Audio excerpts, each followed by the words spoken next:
Hey guys, Hey, we're back. and today we are crashing a car. That's right. You ready, Eric? Yeah.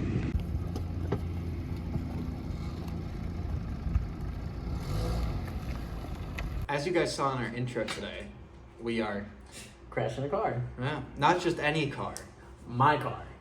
So technically, this could be your third episode of Hit and Talk. It could be, but it was intentional. It was on purpose. The things that you will see in this video today, this is a disclaimer. We are professionals. Please don't do this at home. We know what we're doing. And when we decided to crash a car for this video, we wanted to make it so you guys could see what could happen at a smaller speed, like slower speeds, or like in a parking lot. If you're not paying attention around your surroundings. Right, and that stuff can happen where you just look away for a second, you don't realize what's going on, which you shouldn't do when you're driving, especially in a parking lot.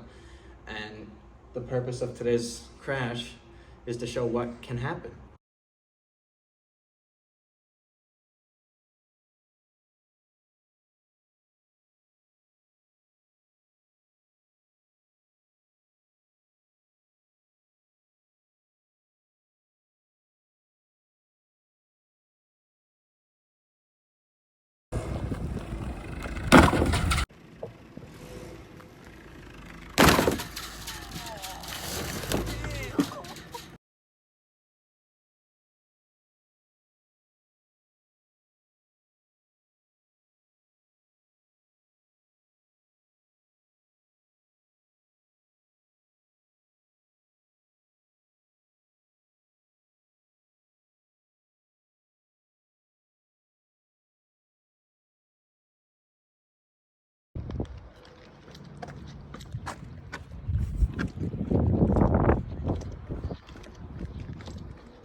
So Eric, why were you okay with us crashing your car?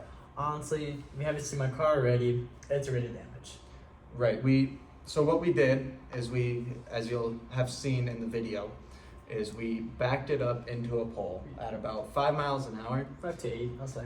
Your rear bumper was already... No, it was already messed up. It was already cracked, so that's why I was okay with it. Right, you needed a new bumper anyways. Yeah. And when you hit the pole, there was, as you saw in the video, there was a lot of scrapes, plastic crumpling, the panel got pushed up a little bit. Yeah, and also the pole too shaken. Right, and this was only at 5 miles an hour. I mean, imagine... Going like 50 to 60. Right, at higher speed, you'll destroy your car. Yeah. I mean, you can't...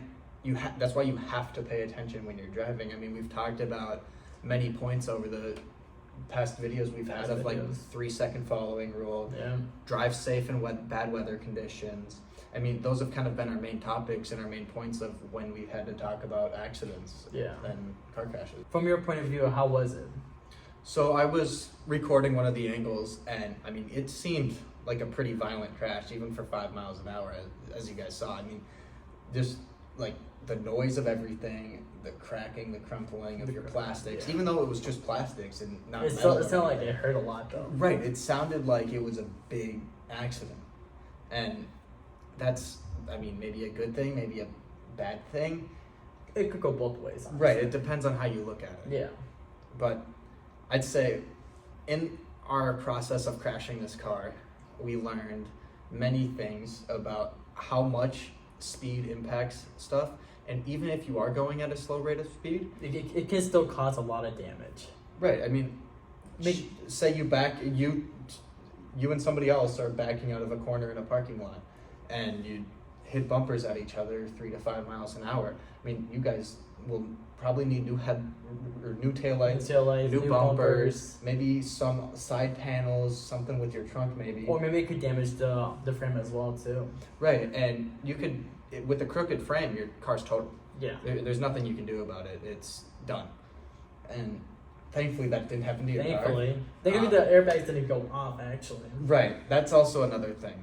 When airbags go off, guys, it's about $5,000 to replace the airbags. And most vehicles that get totaled from the insurance companies happen because airbags have gone off, and the airbags cost more than the car itself. Yeah. And so the insurance company's not going to want to pay to fix your airbags or your car because they're putting way too much money into it for what the car's actually worth. Yeah.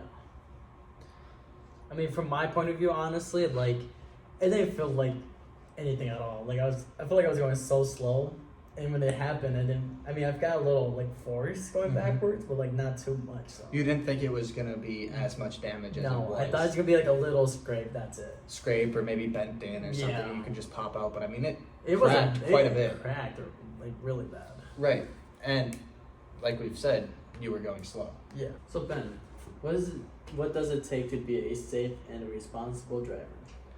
First off, to be a safe, responsible driver, what are you doing when you first get in your car? Well, turn on the car first. Wrong. You know what you do? What?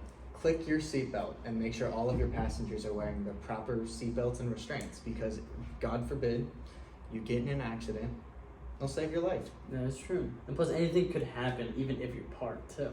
Right. And another good tip for driving or how to drive safely is you don't have to let everybody in. You drive defensively. So if someone's trying to get in your lane, but they're in the wrong here, stay steady. Be a defensive driver. Just go to the speed limit, basically. And don't be an offensive driver, attacking cars, cruising through traffic. I mean, that's bad driving. You don't want to be speeding. Drive safe speed limits. Another thing is having knowledge of all the road rules. If you don't have knowledge of the rules of the road, you're going to do something wrong probably. You're going to get a ticket, pulled over. You're going to cause an accident and put people's lives in danger if you don't know how to drive. That's why people have to take long classes to get a driver's license. Another thing is the number one cause of crashes or distracted drivers is cell phones, music, and coffee. Coffee? Explain that one a little more. It sounds weird, it right? Is weird. But most people wake up in the morning and have coffee or some sort of beverage or drink with them, right? That they bring into their car. Yeah. Well, when you go and grab said drink, your hand, unless you've done this a lot, you know what you're doing, you just grab the drink. But most people tend to take their eyes off the road for a second and grab the drink, bring it to their face, take a sip. But in doing that, you're losing focus on the road. Right. And also when you're driving down the road, you're looking straight ahead. But the instant that your head turns left or right, your body naturally wants to go that direction. And so your hands could go left or right, causing you to swerve on the road, making it more dangerous for other people to be there. And that's why Eric and I have hammered home the points of the 3-second rule, which is 1 Mississippi, 2 Mississippi, and 3 Mississippi behind the car. We need to work on that a little bit more. Yeah. Basically what it is if you think you possibly are following a car too closely, pick out a spot on the road that right when they pass it, start counting in your head. 1 Mississippi, 2 Mississippi, 3 Mississippi. And if you pass that mark that you have picked out before 3 Mississippi, you should back off a little bit because you're following too close. And it takes about 3 seconds, especially when you're going at a higher rate of speed, to have the reaction time, enough time to slow down or get out of the way if you need to, if there's an accident going on. Yeah. And another thing that we've talked about, Eric, is driving safe speeds in bad weather conditions. What is your experience and knowledge now of that? Well, now my knowledge is that honestly, like you said before, drive safe, always be attention around your surroundings, and just drive safe. Right, and a big thing that gets people in winter especially is speed. Speed. I mean, for instance, your my sign on your sign. Everybody else on the road was going about 55, and you were like, "Yeah, I'm gonna do the speed limit and go 65." Well, in bad luck scenario like what you had, you hit a patch of black ice and then spun out twice and hit the railing on the left side. Right, but if you were going 55 miles an hour, do you think that it still could happen? Maybe it could have happened, but the chances of lower though. The damage, the risk to other people as well, it would be lower. It's a lot lower. Yeah. And that's why we talk about driver safety and how not to cause accidents and how to be a proactive driver, a smart driver. Always aware of your surroundings. Mm-hmm. All right, guys. Thank you for watching this amazing series of Hit and Talk. It's been a journey. Today's a sad day. I mean, it's our last episode. Yeah. We're graduating in a couple days.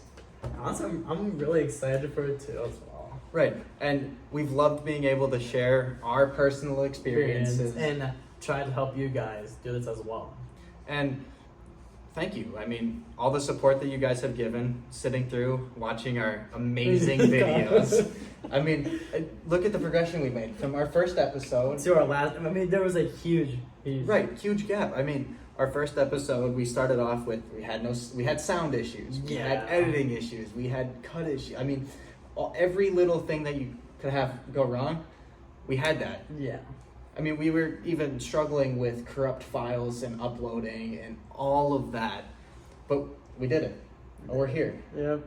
Our last episode. It's all thanks to you guys for sitting through these videos, watching them, enjoying them, and hopefully, you better be enjoying them if you're watching them. All right, guys. At this point, you know what to do. Go follow the Jordan Creative Communications YouTube channel. Go follow the Twitter. It's Jordan Creative Com, COMM, and like the video, subscribe. Have a wonderful rest of your day. Thanks for tuning in. Eric, sad day. Sad day, our final episode. Well, thank you for coming and watching. Hope you guys have a good day. This is us signing off for the last time. Bye. Bye. Bye.